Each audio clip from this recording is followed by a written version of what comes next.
Picture a tranquil evening. The sun just set, casting long shadows that danced upon the walls. Our story unfolds in an old, eerie house standing alone, its silhouette an ominous specter against the encroaching darkness of the surrounding woods. Within its creaking confines, a lone protagonist seeks solace in solitude, trying to savor the fleeting peace of the evening. Yet the house seems to groan with age, its timbers creaking like the bones of some ancient creature. Outside, the rustling of the trees whispers secrets to the wind, their leafy language a symphony of the unseen. And in the midst of this orchestra of the ordinary, the protagonist's heart thuds a steady rhythm, a metronome in the quietude, marking time in the unsettling silence.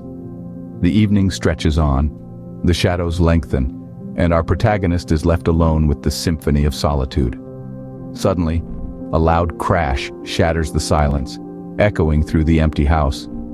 With a jolt, the protagonist jumps up, heart pounding like a war drum. The adrenaline courses through their veins, pushing them into the shadows of the house, the only light coming from the pale glow of the moon seeping through the cracks in the curtains.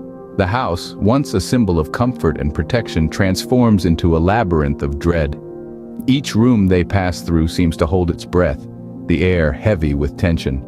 The protagonist's footsteps echo through the silence, a staccato rhythm against the backdrop of the night. The creaking floorboards beneath their feet voice their protest, adding to the eerie symphony of the night. In the distance, ambiguous noises tease the protagonist's senses. Are they real or just figments of their overactive imagination? A brush of wind against the window, a rustle of leaves outside, or perhaps something more sinister. The line between reality and fear blurs. The shadows play tricks on their mind. Then a cold, spine-chilling whisper echoes through the hallway. You are not alone. Frozen in fear, the protagonist strains to hear more, the whispering voice seeming to come from everywhere and nowhere. Desperate to locate the source of the eerie whispers, our lead character embarks on a nerve-wracking exploration of the house, each creaking floorboard echoing through the silence. But despite the frantic search, they come up empty. Nothing but the same familiar surroundings, the same eerie quiet. The protagonist begins to question their own sanity. Could it all be in their mind? But the whispers, they were so real. As the seconds tick by, the tension in the house ratchets up a notch. Every shadow seems to be moving, every silence seems too loud. The protagonist's senses become heightened, their heart pounding like a drum in their chest. The fear is now a living entity, growing, feeding on the terror-filled atmosphere. And then, out of nowhere, all the lights in the house go out, plunging everything into darkness.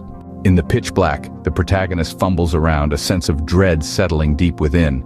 Fingers trembling, they find a flashlight, a beacon of hope in the crushing darkness. The switch flicks on, and a beam of light punctures the obscurity, casting long, monstrous shadows that dance and twirl on the walls.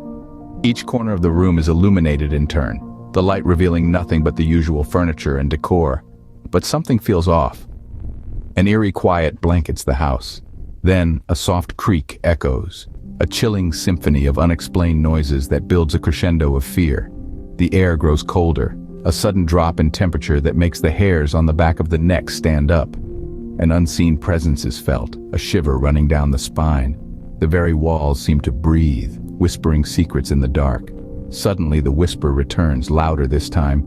I am here. With a gasp, the protagonist spins around, the flashlight beam dancing wildly. The chill of the night air seems to grow colder as the protagonist, heart pounding, musters the courage to confront the disembodied voice. Each step echoes through the silent house, a testament to the fear and curiosity driving them forward. At last, the source of the voice is discovered. Not a spectral entity or a nocturnal intruder, but a smart home speaker. It's been malfunctioning, the result of a power surge from the storm raging outside. The revelation is almost comical, a stark contrast to the terror that had, moments ago, consumed the protagonist. A sigh of relief breaks the silence, the tension, once as thick as fog, dissipates. The horror, so vivid and palpable, fades away, leaving behind an eerie calmness. The protagonist chuckles at their own fear, a light-hearted melody in the still night. In the end, the only horror was a trick of the mind, and the protagonist was indeed home alone.